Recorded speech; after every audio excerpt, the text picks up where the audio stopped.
नमस्कार मित्रों, health fact V G में आपका स्वागत है।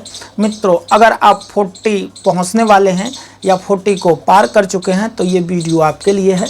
मित्रों, ये एक ऐसा स्टेज है जहां व्यक्ति दोराहे पे खड़ा हो जाता है। मानसिक रूप से यानी मेंटली वो यंग जैसा महसूस करता है, युवावस्था जैसा फील करता है, बट बॉडी उसे इस बात की इजाज़त नहीं देती है।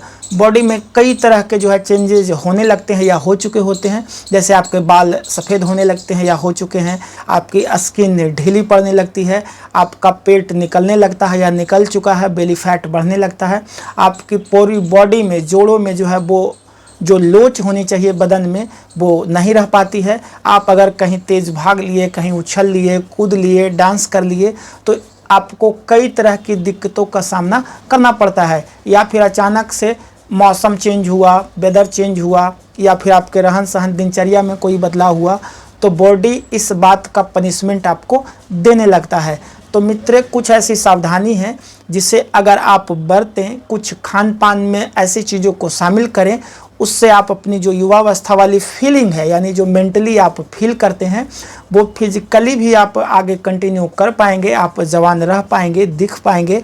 आपका ओवरऑल इंटरनल और एक्सटर्नल दोनों एनर्जी वो बरकरार रहेगी और न चाहते हुए भी आप उन बदलावों का सामना करने में सक्षम हो सकते हैं या फिर अपने आप को अपडेट कर सकते हैं। तो आज के इस वीडियो में वैसे ही कुछ पॉइंट के बारे में हम लोग बात करेंगे जिससे आप अपने आप में बदलाव करके, दिनचर्या में बदलाव करके, खान पान में बदलाव करके आप जवान बने रह सकते हैं या जवान बने रहने का प्रयास कर सकते हैं। तो मित्रों, चैनल पे नए हैं या आपने अभी तक सब्सक्राइब नहीं किया है तो इस चैनल को सब्सक्राइब करें और वीडियो को लाइक भी जरूर करें। तो आइए जानते हैं कि क्या चेंजेज करने चाहिए जिसका काफ़ी फ़ायदा आपको मिल सकता है।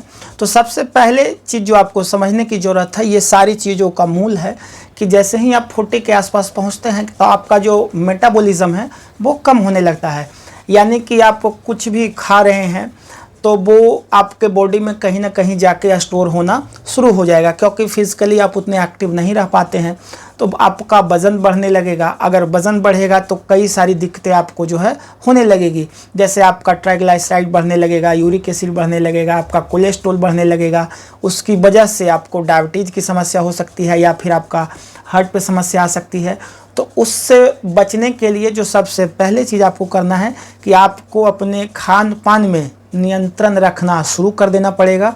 आपको क्या खाना है और क्या नहीं खाना है इस बात का आपको पता होनी चाहिए, और न सिर्फ आपको पता होनी चाहिए बट उस चीज़ों का इम्प्लीमेंट भी आपके खाने में होनी चाहिए। जैसे आप एग्जांपल ले लेते हैं, आप घर में दिनचर्या में जैसे आप चल रहे हैं उसमें थोड़े थोड़े आप चेंज कर सकते हैं। जैसे आप अगर अभी तक 5 रोटी या 6 रोटी नाश्ते में लेते हैं, फिर दोपहर में चावल खाते हैं या फिर रोटी के साथ चावल खाते हैं, तो आपको धीरे धीरे उसे थोड़ी कम करने की ज़रूरत है। अगर आप 6 रोटी खा रहे हैं तो उसे 5 करें या फिर 4 करें। अगर आप 3 कर लें तो बहुत अच्छी है। उस रोटी या चावल की जगह पे आपको दाल की मात्रा बढ़ानी चाहिए, आपको साग सब्जी की मात्रा बढ़ानी चाहिए।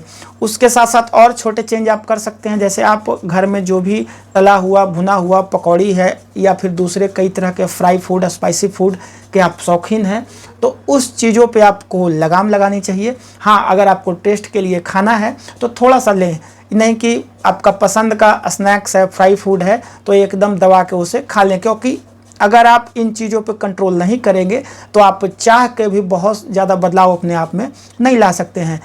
तो पहला तो ये हो गया। दूसरा है कि आपको मैदा, चीनी और रिफाइन, ये 3 चीज़ों से दूरी बनानी शुरू कर देनी चाहिए। पूरा तो आप ख़त्म नहीं कर सकते हैं क्योंकि बरसों का प्यार है तो इतना जल्दी तो आप उसे छोड़ेंगे नहीं, बट उसे धीरे धीरे कम करें। जिन लोगों को चाय की तलब है, दिन भर में 8 कप 10 कप चाय पीते हैं, उसे कम करें। जो लोग कम पीते हैं उसे एकदम कम करें, क्योंकि वो भी आपकी बॉडी में कई तरह की दिक्कतें बढ़ाता है। कैलोरी काउंट बॉडी में वो बढ़ाएगा। दूसरी चीज़, आप अगर नॉन वेजिटेरियन हैं या नॉन वेज के शौकीन हैं तो उसे भी अपने टेस्ट तक सीमित करें। ऐसा नहीं कि अभी तक आप जैसे कर रहे हैं कि घर में आप जो भी बनाए, चिकन, मटन, मछली जो भी आप बनाए और एकदम दबा के 8 पीस, 10 पीस, 6 पीस आप खा रहे हैं, ऐसा बिल्कुल नहीं करें। अगर टेस्ट के लिए आपको लेनी है तो थोड़ा सा लें, 2 पीस लें और बाकी चीज़ें फिर कम करें। वैसे ही मिठाई को लेकर है, अगर आप मिठाई खा रहे हैं तो उसे भी टेस्ट के लिए खाएं। ऐसा नहीं कि कहीं शादी में गए, पार्टी में गए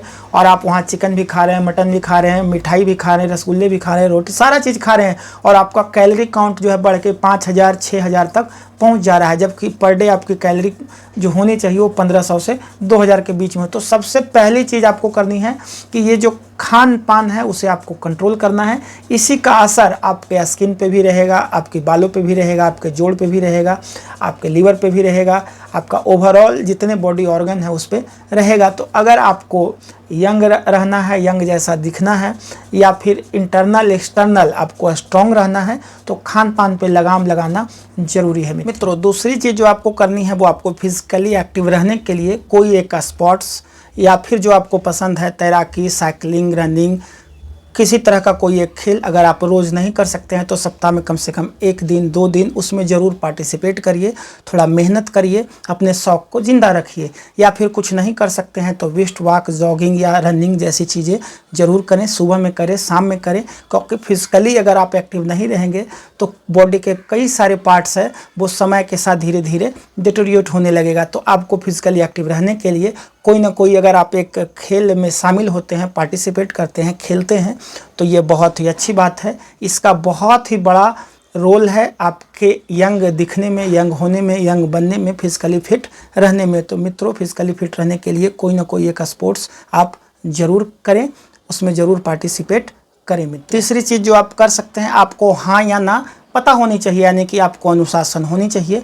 आपको क्या करनी है और क्या नहीं करनी है, इस बात का ना सिर्फ पता होनी चाहिए, बस उसको इम्प्लीमेंट करने का आपके अंदर विल पावर होनी चाहिए।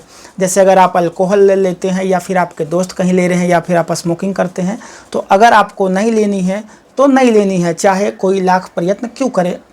दूसरी बात, अगर आपको खान पान में भी थोड़ी अगर इस तरह की दिक्कत आ रही है, जहाँ पे आप जा रहे हैं, जहाँ बैठ रहे हैं, आपके परिवार में, सर्कल में उस तरह का खान पान का बहुत ज़्यादा चलन है, लोग बहुत ज़्यादा स्पाइसी फूड ले रहे हैं, तला हुआ भुना हुआ ले रहे हैं, तो आपको इस बात का अनुशासन होना चाहिए, आपके ऊपर संयम अपने आप का होना चाहिए कि आप उन चीज़ों को ना कह सकें, उन चीज़ों से दूरी बना सकें। तो ये अगर आप अनुशासन का पालन करेंगे, आप अपने ऊपर संयम रखेंगे, तो बहुत बड़ा परिवर्तन जो है मित्रों आएगा। उसके साथ साथ अगर मेडिकली कुछ बात करें तो प्रोटीन का सेवन अपने डाइट में ज़रूर करें, और कार्बोहाइड्रेट जैसे खड़ा अनाज है, फल है, सब्जी है, उसे ज़रूर शामिल करें।